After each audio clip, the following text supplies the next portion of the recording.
ఇంకొక వార్త ఉంది ఇక్కడ. కమ్యూనిస్టు యోధుడు సురవరం అస్తమయం అంటూ అనారోగ్యంతో కన్నుమూసిన సిపిఐ నేత సుధాకర్ రెడ్డి సిపిఐ జాతీయ ప్రధాన కార్యదర్శిగా 2 సార్లు ఎంపిక ఎన్నిక.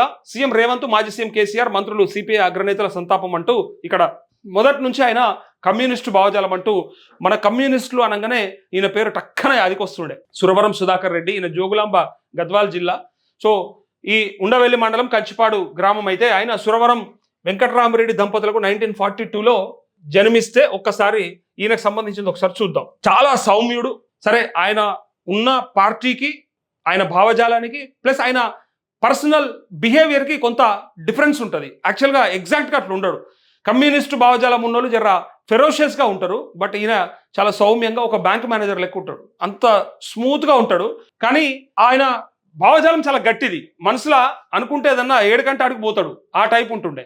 సో మార్చి 25న జన్మిస్తే కర్నూలులో BA పూర్తి చేసి ఉస్మానియా విశ్వవిద్యాలయం నుంచి న్యాయపట్టా పొందారు. మొదటి నుంచి కమ్యూనిస్టు భావజాలం కలిగిన సుధాకర్ రెడ్డి విద్యార్థి దశ నుంచే ఆ భావాలతోనే విద్యాభ్యాసం కొనసాగిస్తూ వచ్చారు. అనంతరం సిపిఐ రాష్ట్ర జాతీయ స్థాయిలో క్రియాశీలక సభ్యునిగా కార్యదర్శిగా పనిచేశారు. 1974లో విజయలక్ష్మితో వివాహం కాగా వారికి 2 కుమారులు ఉన్నారు. 1998లో నల్గొండ పార్లమెంట్ స్థానం నుంచి 12వ లోక్సభకు సభ్యుడిగా ఎన్నికయ్యారు. 2004లో 14వ లోక్సభకు జరిగిన ఎన్నికల్లో రెండోసారి పార్లమెంట్ సభ్యుడిగా ఎన్నికయ్యారు. 2012లో సిపిఐ జాతీయ కార్యదర్శిగా పదవికి ఎంపికయ్యారు. ఈ సందర్భంగా పలు సంఘాలు, సంస్థలు కొనసాగిన ఆయన ప్రజా సమస్యలపై జరిగిన ఉద్యమాల్లో కీలక పాత్ర పోషించారు అంటూ పాలమూరు నుంచి జిల్లా స్థాయికి నేతగా అని చెప్పి సీఎం సంతాపం తెలిపిండట. సో మాజీ సీఎం కేసీఆర్ కూడా సంతాపం తెలిపినట్టుగా ఈ వార్త. పలువురు ఇంకా ఎవరెవరు సంతాపం తెలిపారు ఏంటనేది చెప్తే, లెక్కకైతే ఈయన కమ్యూనిస్టు యోధుడు. డెఫినెట్గా అంటే ఇవాళ కొంత దారి తప్పింది కమ్యూనిస్టులది. అంతకుముందు అట్లా ఉండకపోతుండే. అప్పటి తరం నాయకులు వేరే, వీళ్ళంతా ఆకోవలకే వస్తారు. ఇక ఇప్పుడు ఎట్లా పోతుంది, ఎటు పోతుంది, ఎవరికి తోక పార్టీలాగా మారుతూ ఉన్నాయి, ఎవరికి మోకరిల్లుతూ ఉన్నాయి అనేది ఇలా కనిపిస్తూ ఉంది. దాని గురించి చాలా చర్చలు నడుస్తూ ఉన్నాయి. అయితే ఇక్కడ వీళ్ళను చూస్తే కొంత ధైర్యం కలిగేది. ఆ జెండాను చూస్తే ఒక పేదోడికి లేదా ఒక అణగారిన వర్గాలకి కొంత ధైర్యం కలిగేది.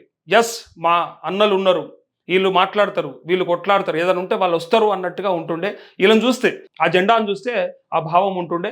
దాన్ని కంటిన్యూ చేయాల్సిన అవసరం ఉంది, దాన్ని నిలబెట్టాల్సిన అవసరం ఉంది.